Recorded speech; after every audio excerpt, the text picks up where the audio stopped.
여러분 안녕하세요. 오늘부터 주기도문에 대해서 공부해 보도록 하겠습니다. 34항 주기도문은 우리에게 필요한 도움이 된다. 내용을 보겠습니다. 기도의 양식 자체를 배워야 하는데 하늘 아버지께서는 사랑하시는 아들을 통해서 그것을 가르쳐 주셨다. 우리는 이 양식, 기도의 양식에 의해서 아버지의 무한한 인자심과 관용에 감사해야 한다. 주기도문을 생각할 때 간과하기 쉬운 것이 있습니다. 그것은 뭐냐 하면 감사입니다. 무슨 감사냐 하면 주기도문 자체가 우리에게 주어졌다는 것에 대한 감사입니다. 기도가 어떤 것인지, 그 기도의 내용을 어떻게 채우는 것이 합당한지 친절하게도 주님은 이 주기도문을 통해서 우리에게 가르쳐 주셨습니다. 만약 주기도문에 이 모범이 없었다면은 우리는 영영 이 기도라는 공간을 어떻게 채워야 할지 방황하게 됐을 것이고, 또 나아가서 내가 채우는 이 기도의 내용이 정말 맞는 건지 틀리는 것인지 제대로 알지 못했을 것입니다. 더 위험한 것이 있습니다. 그건 뭐냐 하면 기도에 대한 기준이 없다는 것이죠. 결국 기도의 기도다움이 무엇인가라는 것에 대해서 기준이 없어버립니다. 기준이 없게 되면 결국은 기도라는 것이 인간의 효용성, 드러나는 어떤 모습으로 판가름 나게 됩니다. 응답이라든지 효험 있는 어떤 기도, 효험 있는 장소, 효험 있는 부적, 효험 있는 기도문, 누가 쓴 기도문, 어디에 가서 하는 기도, 이런 것에 기도가 휘달리게 되죠. 어느 기도원에 가면 기도가 잘 응답된다더라, 누가 써진 기도문이 소위 영험이 있다더라 하는 식으로 가면 그것은 끝장인 것입니다. 그래서 주님께서 우리에게 주님이 가르치신 기도 자체를 주셨다는 것에 너무 감사한 일이다. 그리고 주님이 가르치신 기도를 보면 그 기도 안에 어렵거나 신비하거나 혹은 대단한 지식을 갖추어야만 할 수 있는 그런 기도의 내용이 전혀 없습니다. 문턱이 없죠. 누구든지 어디서든지 기도할 수 있는 내용입니다. 기도가 일부 특권척의 전유물이 아니라 모든 이들이 어린아이부터 어른이기까지 기도할 수 있다는 것, 하나님께 우리가 참 감사해야 한다. 주님이 우리에게 기도 자체를 가르치신 것에 대해 우리는 너무 감사해야 한다 하는 것입니다. 하늘 아버지께서는 어린이들의 어려운 근심 걱정이 있을 때마다 부모의 보호 아래로 달려가 피난처를 얻는 것 같이 우리도 어려운 일이 있을 때마다 그를 찾으라고 경고하시며 역설하신다. 하나님께서는 우리의 무지를, 우리의 빈곤이 얼마나 심각한지, 무엇을 구하는 것이 공정한지, 우리에게 유익한지를 주님이 가르치신 기도를 통해서 우리에게 가르쳐 주셨습니다. 그리고 주기도문에는 자격이 없습니다. 기도하기 전에 어떤 무슨 조건을 갖추라든지, 기도하기 전에 성경을 10번 읽으라든지, 기도하기 전에 회개를 100번 하라든지 이런 내용이 전혀 없죠.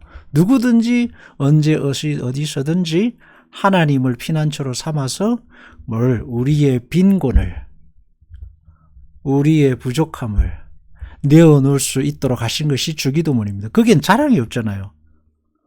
전도를 몇 번 했느냐, 착한 일을 몇 번 했느냐, 용서를 몇 번 했느냐, 혹은 구제를 얼마나 했느냐에 대한 자랑이 전혀 없습니다. 주님이 우리에게 가르치신 기도는 놀라운 기도죠. 주님 주기도문을 통해서 우리가 알 수 있는 것은 주님의 그러한 긍휼과 자비의 마음입니다. 그리고 우리가 살아가는 삶의 빈곤, 위험, 영혼을 무너뜨리는 일들의 긴박성, 간과하기 쉬운 문제들을 우리로 하여금 잊지 않게 하십니다. 사실 우리의 인생이라는 것이 심각한 일들로 무너지는 것보다는 보이지 않는 티끌과 같은 작은 일들로 인해서 우리의 인생이 무너지는 경우가 많은데, 사실은 주님이 우리에게 가르치신 기도가 정말 우리에게 중요한 것이 무엇인지, 우리의 인생을 무너뜨리는 게 무엇인지, 반대로 우리의 인생을 바로 세우는 것이 뭔지를 우리에게 가르쳐주고 있죠.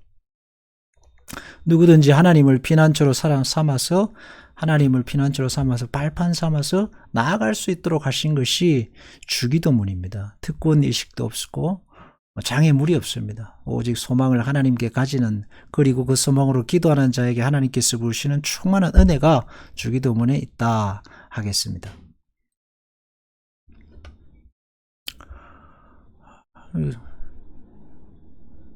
이 친절한 가르침에 의해서 우리는 큰 위안을 받죠. 왜냐하면 주님이 가르치신 기도 속에서 우리가 구하는 것이 불합리하지 않으며 이상하지 않으며 부적당하지 않다는 것을, 하나님께서 용납하시지 않는 것이 하나도 없다는 것을 알게 되었다. 우리가 하는 기도가 잘못되지 않았다는 것을 알게 되죠. 주님이 가르치는 기도가 있음으로 말미암아 우리는 확신을 갖게 됩니다. 내가 하는 기도에 주님이, 하나님께서 응답하신다는 확신을 갖게 됩니다. 주기도문이 우리에게 그 어떤 하나의 모범을 보여주고 있잖아요. 거기에는 어떤 거창한 헌신이나 열정, 그리고 죽음을 불사르는 희생에 대한 강요가 없습니다. 그저 우리의 일상에 필요한 소소한 것들로 채워져 있죠. 하루하루 돌아보고 감사해야 할 것들, 무엇보다도 하나님을 잊지 말아야 할 것들. 처음에 세 가지잖아요. 하나님을 잊지, 하나님에 대한 것. 두 번째, 우리의 필요들. 간결하죠. 그리고 절실한 것들이고 명료합니다. 길이 되고 진리가 되는 것들입니다. 주기도문 안에 복음이 담겨 있다. 그리고 생명의 길로 인도하는 그런 어떤 가장 간결하고도 명료하고도 가장 절실하고도 누구든지 기도할 수 있는 에센스, 주기도문이다라고 하겠습니다. 주기도문의 구분과 내용들이 있는데, 주기도문은 이제 여기 보면은 6가지 제목으로 되어 있죠. 전반부 3개는 하나님의 영광을 구하는 것이고, 후반부는 우리 자신의 필요를 구하는 것입니다. 그것이 하나의 고리로 이렇게 연결이 되어 있습니다. 하나의 고리로. 그래서 큰 유익이죠. 우리에게 큰 유익입니다. 우리가 하나님의 영광을 구한다는 것에 대해서 오해가 없어야 합니다. 사람들은 하나님의 영광을 구하는 것에 대해서 오해를 하는데, 하나님의 영광을 구하면 내 목숨을 다 바치고 내 소유를 다 바치고 내 인생을 다 바쳐야 되는 것으로 생각하는데, 그렇지 않습니다.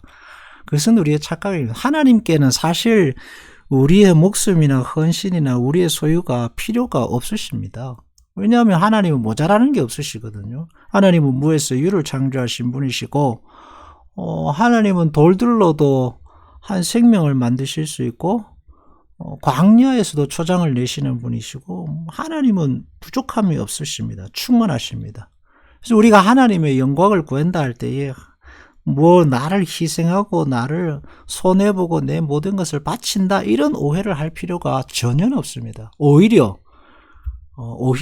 우리가 가지고 있는, 우리가 누리고 있는, 우리가 살아가야 할 모든 삶의 길잡이가 되고 삶의 균형을 맞추어주는, 넘어지지 않도록 우리를 붙들어주는 그 기원이 바로 전반부에 나타나 있는 하나님의 영광을 구하는 기도입니다. 하나님의 영광을 구하는 만큼 우리에게 주어진 삶의 모든 것들을 우리가 누리며 살 수 있게 됩니다.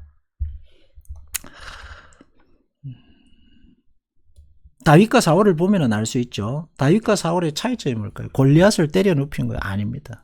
사울도 용맹한 사람이거든요. 다윗과 사울의 차이점은 뭐냐 하면, 앞에 3가지 하나님의 영광을 구하는 기도가 있었느냐 없었느냐, 그게 차이점입니다. 다윗에게는 늘 하나님의 영광을 구하는 기도가 있었습니다. 그 하나님의 영광을 구하는 기도의 분량만큼 그가 누리게 되는 3가지 후반부의 기도, 일용할 양식, 그 다음에 용서, 우리를 죄악에 들지 않게, 시험에 들지 않게 함으로 말미암아 나의 생명이 이 땅에 있는 동안 누리는 그 삶의 풍요의 가치도 거기에 비례하게 되는 거죠.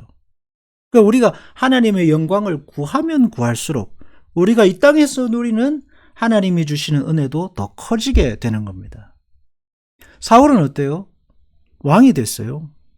굉장한 이 땅에서의 것을 얻었습니다. 그러나 하나님의 영광을 구하지 않음으로 말미암아 사울이 가지고 있는 이 땅의 것들이 점점 쪼그라들어서 결국은 나중에 가면은 그게 먼지와 같이 다 사라져 버리게 되었습니다. 반면 다윗의 삶이 그나마 시간이 지날수록 사울의 집은 점점 기울어지고 다윗의 집은 점점 강성해진 이유 단 하나죠. 하나님의 영광을 구하며 살았기 때문입니다. 그래서 하나님의 영광을 구하는 앞에 이 세 가지, 이름이 거룩히 여김을 받으시오며 나라가 임하옵시며 뜻이 하늘에서 땅에서 이루어지자, 이 앞에 하나님의 영광을 구하는 이 세 가지, 탐욕으로 가득한 우리를 구원해 내시는 하나님의 은혜입니다.